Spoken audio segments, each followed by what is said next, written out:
It's 3:15 a.m. The front page of a newspaper filtered across the road, carelessly blown in the breeze. The sky was black and moonless, and the two men who crept across the street far below casted shadows thrown only by the flickering blue-green neon of a nearby sign. These two were the sole people on the street at this time, and they glanced this way and that before hiding themselves in the alcove of their target's entrance. The building. The Cyber Cafe. The Cyber Cafe was an old, disused wreck. It went by the name of The Banquet back when it was open, God knows when. It was a curious name for an internet cafe, but there was probably some long-forgotten reason behind it. The place had no visible security besides a simple metal grate across the window and a rusted old padlock on the door. It was chosen as the night's target by the two men because of the building's age and its potential for high-value stock left abandoned inside. "Come on, Axel, get it open," hissed the man with the shading of red stubble across his lower jaw. Raph was his name. "Give me a goddamn second, man," his compatriot replied, grunting as he cracked the padlock at last with a crunch and a shower of rusted metal. A wire was inserted into the final lock, the one embedded in the door itself, and a minute later the men were in. With a long, low creak, the door was pushed inwards, and as they had predicted, no alarm bells were sounded. Raph grinned and rubbed his hands together, leading the way into the abandoned building. The place was thick with dust. Broken desk chairs lay heaped in the corners, and the desks themselves stood scattered clumsily across the entry room, as if they had been pushed to the side and just left there, no one ever bothering to return them to their original positions. A faded poster that hung on the wall advised its readers on the importance of staying safe online, and featured an array of cartoon children in colorful outfits, all using computers. In the darkness and the gloom, however, these children appeared unsettling. Their eyes were just a little too wide, their smiles ingenuine, and none of the characters on the posters seemed to be looking at their computers. Every one of them stared out, watching over the inhabitants of the room. And in that particular moment, the inhabitants were Axel and Raph. Both men shivered in discomfort, though neither admitted their reaction to one another. "There's nothing good in here, bro," said Axel, running a finger across the surface of one of the empty desks and flicking away the grime. "You just don't know good loot when you see it," Raph replied with a murmur. "Check the cupboards for parts. Anything metal, circuit, screens, we'll take the lot. Get them in the bag, and if there's more, we'll use the van. There's a couple of doors back there," Axel said with a nod, gesturing further back into the shadows of the cafe. "Storage, probably." "Alright, I'll go and check it." Raph eased his way through the room and through one of the doors at the back, well away from the meager blue light that spilled in from the street. What he saw there surprised him. "Jesus! Hey, Axel!" "Yeah?" "Come check it. Forget the parts, bro. We've hit the jackpot here." Axel followed on behind, and together the two men stepped into the room, awestruck. This second room was far longer than the first, and it was illuminated with a sole, quietly buzzing beam in the ceiling. The beam was once one of many, a dozen or more by the looks of it, but it was now the last light source remaining, and its brothers had long since gone dark. It revealed to the men the sickly blue-yellow patterns across the wall, like something straight out of the 90s, and it showcased the rows upon rows of computers, stretching away into the shadows before them. The computers were not particularly new. They didn't look like models from the past decade, but still, they were undamaged and would make decent stock. Very decent stock indeed. "Just look at all this. Why the hell would these get left behind, do you think?" Axel asked, his footsteps echoing as he moved deeper into the room. "Who cares? They probably forgot all about them." Raph replied, scratching the stubble across his chin. "This is great. How many can we grab then? We can fit a whole load into the van. More if we aren't too concerned about potential damage. We should try and keep them safe. They look in pretty good condition. Axel crouched down and rubbed his hands across one of the computers, pressing and trying the buttons on the sides. Yeah, you're right. We can always come back again tomorrow.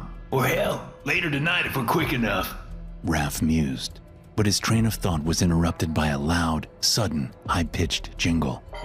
Like the gradual beeping sound of a power-up noise compressed into a single second. Both men jumped back in surprise as the monitor Axel was playing with shined suddenly into life. Where once there was nothing but an old, dark screen, there was now a radiant blue background humming discordantly with the buzz of the overhead light. What the? Axel began, narrowing his eyes in uncertainty. He returned to the computer, tapped the screen with his finger a few times, making dull thunks against the glass. He gave the monitor a shake, and in response, an 8-bit image appeared upon the screen, accompanied by a quick error sound, like something you'd expect to hear on one of Windows's older systems. XP, maybe. Perhaps even 95. But the image in question was a very simple, pixelated smiley face. You know the kind. A circle, 2 soulless dots for eyes, and a long, inverted arch for a mouth, curved up along the cheeks. The smiley stared out at the men, and the men stared back. Heart beating fast, though not quite sure as to why, Raph spoke out first into the gloom. The hell is that? He murmured, barely above a whisper. Couldn't say, Axel replied in the same tone, eyes glued to the screen.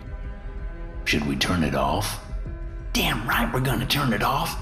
It's giving me the creeps. Just press the power button. Please don't, came a crackly, distorted voice from the speakers. The line of the smiley's mouth began to glitch and ripple. Raph felt the blood drain from his body, and his composure cracked as it cooled. His throat dried up and he found himself unable to speak. Axel stared between them. Did he just respond to you, Raph? He asked, his voice wavering. Raph struggled for a voice. It did. I swear it. I told you to turn it off, and the screen replied. Please. It said again, the speakers fizzing and crackling. Please don't. Raph wanted to turn tail and run, to get the hell out of there, but Axel stepped closer. Why not? He asked, hands clenched at his sides. The pixels of the smiley jumped and flickered. The monitor hummed, and the blue of its light reflected like water in the men's eyes. If you turn off the computer, I won't be able to invite you to the banquet. The banquet? Axel repeated. What? What banquet? You're both invited to the banquet. Please come and join us. There is plenty to go around, said the smiley. Raph reached out and grabbed the sleeve of his friend's jacket. Let's go, man, he muttered. Let's just get the hell out. Over to their left, another monitor flickered to life. That same rapid startup sound. That same blue screen. Another low hum to accompany the first. And then finally, another smiley. Glitching into life with the error noise, cutting through the room's tension like a sharpened blade. Help us, said the face.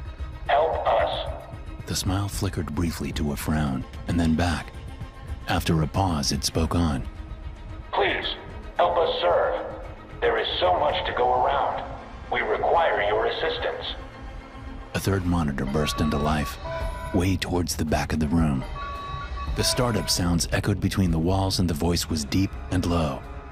Don't leave us alone down in the dark. A banquet is greater with guests. Greater with guests. Whispers a fourth smiley, and then a fifth. All around, the startup sounds became louder and louder, deafening almost. A cacophony of glitching, beeping errors. Greater with guests. The banquet is just downstairs. Greater with guests. Please, won't you join us? Come join us downstairs for the banquet. Greater with guests. And at last the two men could take no more. Axel broke first, turning and making a break for the door.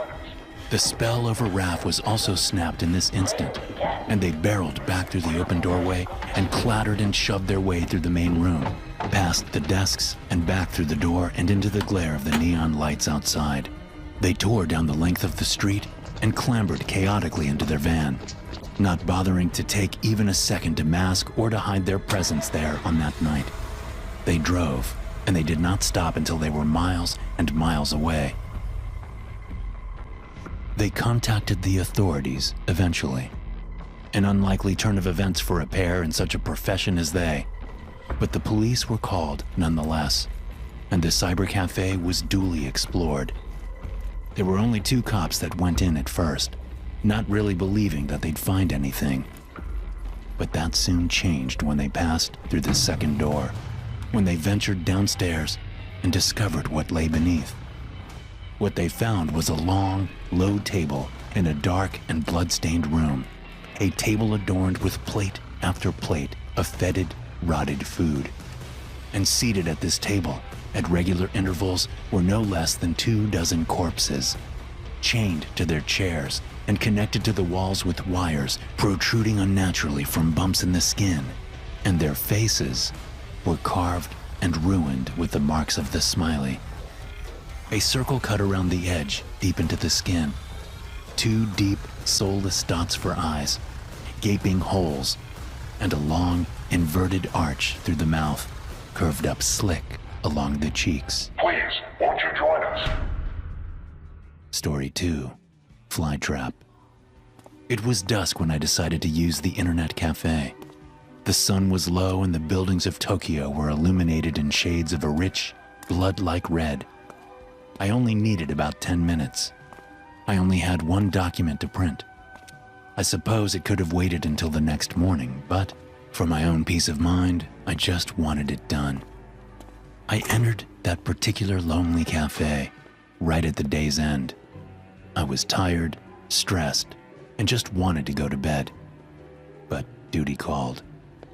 I removed my glasses and rubbed away a smudge on the right-hand lens, nodding politely to the man behind the desk towards the back of the room. I slid my glasses back up my nose as I slumped down into a chair, squinting at the screen before me and dropping my briefcase by my feet. Thudded a tall, softly glowing server tower at the side of the room. I glanced over at it. I wasn't sure what a lone server would be doing in the main computer room. I thought at first that it might just be an unusual decoration, a centerpiece. But no. The flashing red lights and the wires connecting the tower to the ceiling implied that it was in use. Whatever. I don't know much about computers. I'm sure it had a good reason for being there. It thudded again loudly, whirring and grinding. I glanced at my neighbor. Well, relative neighbor at least. A man hunched over his computer at the end of my row, several desks away. He paid the server tower no mind, and so I chose to do the same. I returned to my screen, navigating to the browser and then to my email, tapping away at the keys. The email site tried to buffer and then failed. I tried it a second time, but again, it failed to load. Irritated, I attempted the site for a third time, and the screen simply froze on the buffering icon. A maddening red circle, slowly spinning around and around. Around and around. With a sigh, I opened another browser and tried again.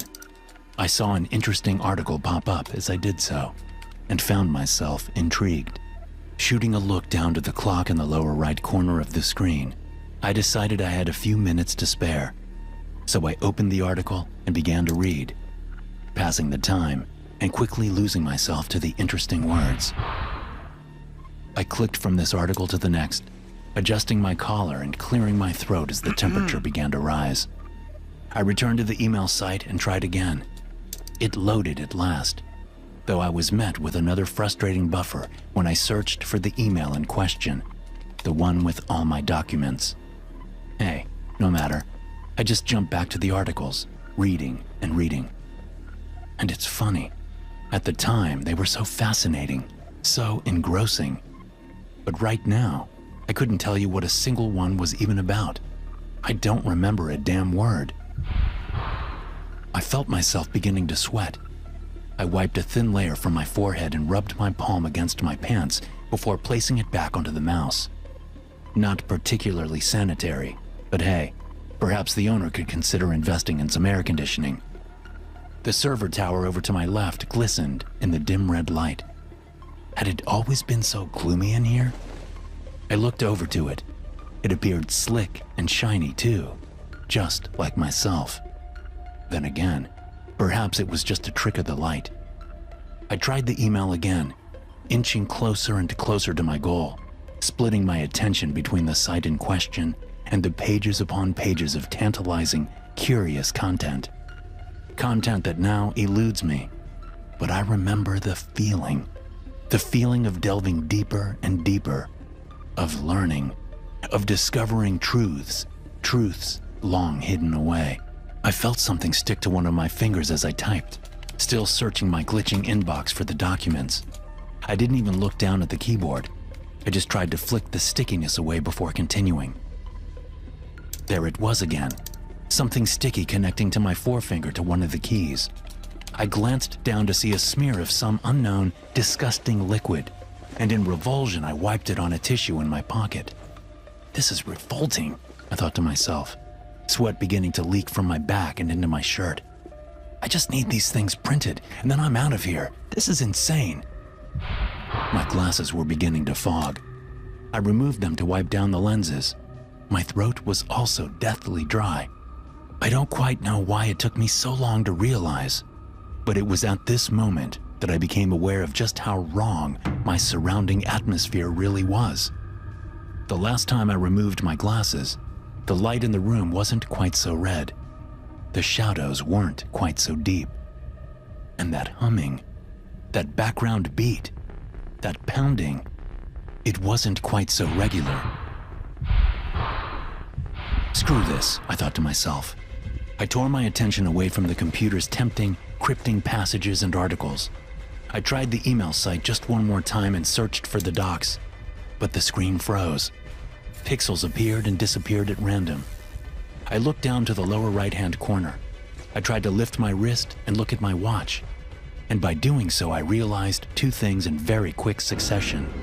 First, the timer on the computer was incorrect. Far more time had passed in actuality than the built-in computer's clock would suggest. And second, my hands were now connected to the keyboard. I considered this development with outright dismay. Long, red, wet strands of an unknown mucus connected my fingertips to the keys. The letters oozed and bulged with a thick, reddish gunk, leaking out disturbingly from beneath the keys and across the keyboard. Ah! I cried out in alarm, panicking, trying to stand up, to pull myself free from the computer. But I found myself unable to do so. The same gunk across my hands had seeped to the chair and into my clothes, binding me to the seat. Hey! I called out to my neighbor, the man at the end of the row, What's happening? but the man did not respond. Hey, please! I called out to him, but the man sat motionless. I raised my hands with the keyboard attached and slammed them down in frustration. The man across from me tipped forwards, ever so slightly. As he began to droop, his head turned to mine, and to my horror I saw that he was entirely faceless. The man was a fake, a dummy, dressed up in a suit and a wig. I stared at the dummy in a panic, and after a moment he simply slumped to the floor, taking his chair with him, which was attached by a fleshy, reddish goo. I turned to the man behind the desk, the man who'd been standing in the shadows since the beginning. I looked at him. I really looked at him. And it became apparent that he too was a fake, a faceless, soulless dummy. I tried to spin around, to look at the others in this humid, darkening room. The walls were damp, streaked with moisture. Wildly, I turned this way and that, staring at the others in the building. But all of them were fakes. I'd been sitting here this whole time with a group of non-entities. And that beating, that rhythmic pounding. My eyes fell upon the tower server, the lone server, right there against the slick, sticky wall. A black beacon with thin, red beams glowing from the inside. With a sudden shout and a rush of force, I tore my hands from the keyboard and staggered up and out of the chair. It disconnected from my back with a wet pop. I still had one problem. My legs were still attached to the lower half of the chair. With all the strength I had left, I pushed the chair from my legs, losing much of the fabric of my clothes in the process. What the hell is this place? What is happening? I shouted out into the gloom, but I was answered with nothing but that pounding of the server and a rumbling from the walls. I marched over to the server with wet footsteps. I had to know. I just had to know. And so with trembling hands, I reached up for a panel, hooked my fingers through the gap, and I tore it from the body of the tower. It fell from my grip, clattering off a nearby desk and landing with a sick wet slap against the ground. And behind the panel, illuminated in that soft, pulsating red, was nothing but leaking flesh. Intricate red tendrils, coiled and throbbing. Black-red ooze leaking down the plastic and the metal. And in the very center was a beating heart, bloated and blackened and overgrown, pounding and beating in its repetitive rhythm. I recoiled in terror, struggling to contain the contents of my stomach as I felt bile rise up and into my throat.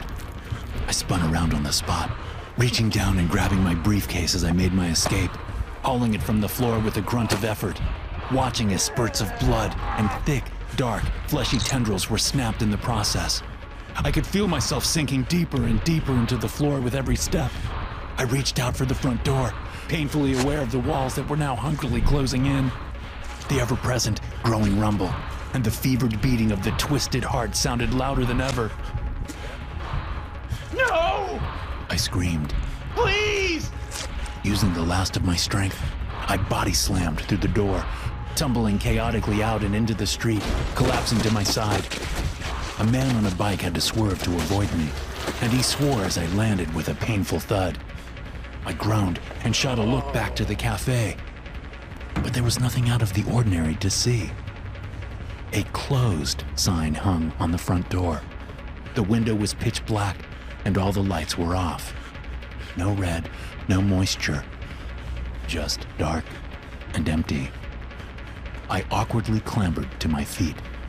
My clothes were ruined, and my hands were stained with that thick red viscous fluid. I could hold it no longer. I vomited violently onto the sidewalk before turning and running, swearing never, ever to return. Story 3. The Web. I awoke to the sound of tapping. I blinked, my eyes blurry.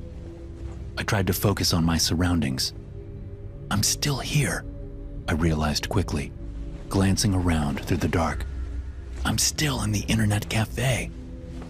I leaned back in my chair, stretching my arms and rolling my shoulders, allowing myself a groan of discomfort.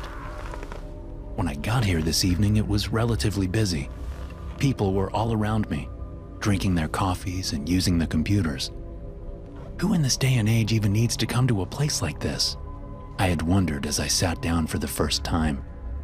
I don't own a computer myself, and my phone broke a few nights ago, so that's my excuse. I'd been using this place to send my emails. The World Wide Web, it's simply called. The words worldwide were in faded white neon lights, with web in a soft, flickering neon green light. Not sure what the copyright is on such a name, but I guess that's neither here nor there. The place was shrouded in darkness when I awoke. There was no one there but me. The hell? I muttered quietly. Did they close up shop without even waking me? The desks and tables around me disappeared into the shadows and the gloom, giving the main room the eerie illusion of infinity, stretching out into the void in all directions. And there it was again, that tapping. It was ever so slightly. It was too loud to be coming from the computers, and yet not loud enough for me to place its source. Hello? I called out into the gloom, but my voice was simply swallowed by the shadows. A shiver passed across me, and I decided that it was time to leave. I grabbed my belongings and stuffed them into my bag.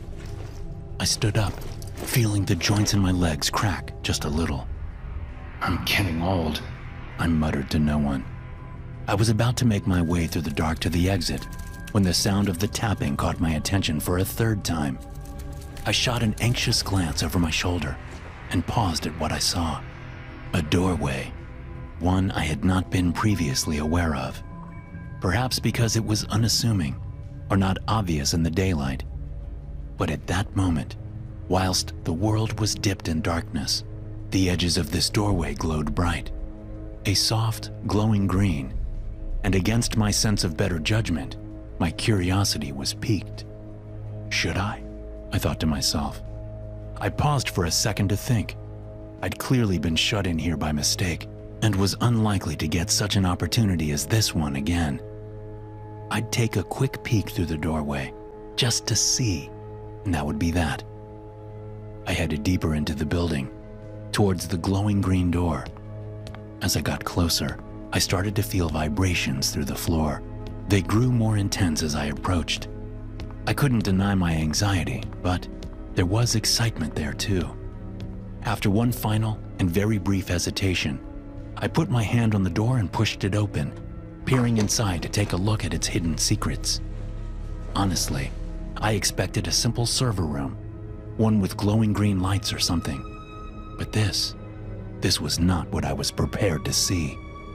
It was a room far larger than the first, bathed in a dim green glow emanating from an enormous pile of clustered orbs in the room's center. They were piled up high above a collection of busted and broken tables. There were desks still intact in the room, each with their own computer atop it. The screens were switched on, all glowing green. I could have turned back here. I could have left this place behind, but I did not. Instead, I pushed forward. Unable to prevent the rush of curiosity, I stumbled forwards. I imagined telling my little brother all about this place. He loves mysterious and strange, secret places. I weaved my way between the desks, pausing as the same tapping sound as before started up again. Was it coming from the keyboards? I wondered, casting my gaze across the computers all around me. But none of them stirred. Swallowing, I made my way to the base of the great cluster of orbs. Each orb was of such a size that I doubted I'd be able to carry more than one at a time if I were so inclined. I pressed a finger against the closest, shivering with discomfort at the white-green strands that pulled away from its surface as I retracted my hand. I wiped it on my jeans and took a step back. I reached into my pocket for my phone with the aim of taking a picture. And as I did so, my eye caught sight of a figure in the distance, a shadowed silhouette, seated silently at one of the computers. I cried out in alarm, dropping the phone on the floor with a clatter. My heart pounded as I stared at this mystery inhabitant. Hello? I called feebly, crouching carefully to grab my device. The sound of the tapping began again, fading in, then back out of focus. This was another chance for me to go. I could have fled back across the room and out through the doorway, but again, I did not. I approached the figure. What are you doing in here? I asked them, my sense of sight adjusting gradually as the seated figure became clearer through the shadows. When at last they were visible, I froze at once, staring wide-eyed at the person before me. She was a woman. All the color was drained from her skin. She was sitting rigidly at the desk, with her hands fixed on the keyboard. Are you okay? I tried to ask, but my voice was hoarse and barely came out above a whisper. The woman did not reply. A quick glance to her fingers showed me they were not moving at all. The green glow from the screen reflected off the surface of her eyes. Bulged veins, frozen in place, stood out on her neck and across her arms. With my throat death dry, I reached out for her, my hands shaking. Can I help you? I whispered, and in response, her eyes flickered suddenly over to mine. I cried out in horror and surprise and stumbled backwards into a desk with a loud thud. The woman stared at me, perhaps unable to do anything else. Her eyes were wide, and in them I saw only terror. I tried to make my escape. Scrambling away and crashing past the computers in my retreat, I passed by the great mountain of the pale green orbs, and just as I was approaching the doorway, I stopped. Just one last time. One last fateful time. I listened to the sound of that relentless tapping. It was louder this time, much louder. Louder, and directly above me. Slowly, I lifted my gaze to the shadows of the ceiling, and there in the darkness, my eyes met with eight green eyes. A splash of white-green saliva dripped from the creature's clicking, leaking fangs and onto my shirt. Struck with such a horror as I have never experienced before, I found myself unable to move. The nightmare on the ceiling above me, a great and monstrous spider, scuttled into position. And down came its stinger, sharp and quick. It thrusted into the side of my chest, and before I could react, I felt a deep and overwhelming heat begin to rush through me. Colors danced before my eyes, and I felt my joints stiffening. I staggered into a nearby desk and put my hand on the chair for balance, easing myself down into it for fear of falling to the floor and being unable to cushion my fall. Please, I managed to force out as my jaw locked into place, the muscles all across my bones tightening in unison. Waves of pain and nausea flooded through me. But there was nothing I could do. I had my chance, and it slipped by me. The spider made a hissing noise, then across the ceiling it went. Faster now. In the spider's excitement, it fell upon the woman. She was paralyzed and unable to fight back. And I, unable to look away, was forced to watch as she was devoured. I do not know how long she had been here. I do not know if there are others, but the monster is coming for me. That much is certain, and there is nothing I can do. I am barely able to type this message out on the computer in front of me. I am beginning to lose all feeling in my arms and legs. If you're receiving this message, I beg of you, please send help. It may be too late for me, but it could spare others. Thanks for watching. Be sure to subscribe and smash that like button to get notified every time I upload a new video. You can also check out some more of my animated horror stories right here.